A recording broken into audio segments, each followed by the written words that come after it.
Nahuli mo pala silang dalawa. Nahuli. Nakadapa sa cellphone. Naku po Maylin at Nanita, nahuli ni Ma'am Nida sa akto.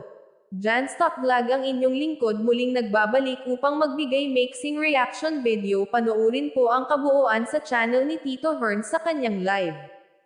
Mapa teenager man o mapa matanda man, minsan nakakasira talaga ang cellphone sa isang tao, bagamat hindi naman lahat, pero hindi talaga lahat ginagamit ang cellphone sa tama, lalo na sa mga nag-aaral sa panahon ngayon. Kailangan talaga sa school, ngunit syempre agresibo minsan ang iba kapag nakasipi na.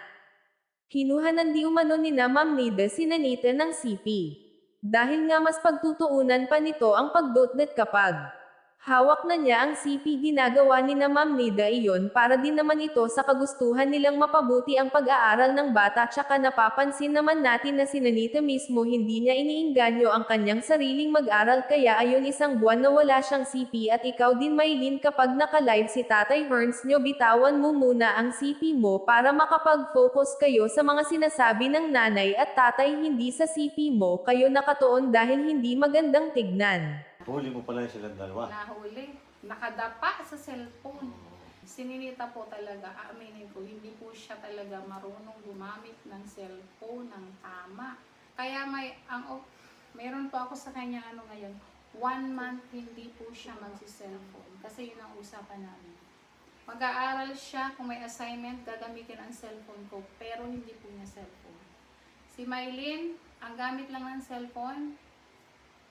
Hoy Maylin, nakikinig ka.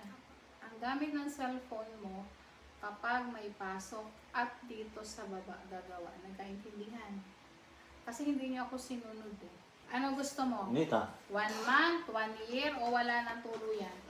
di ba sinabihan na Mamili namin? ka. Mamili.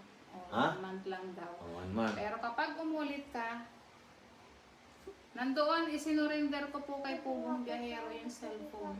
Para wala talagang makikita. O, Peace.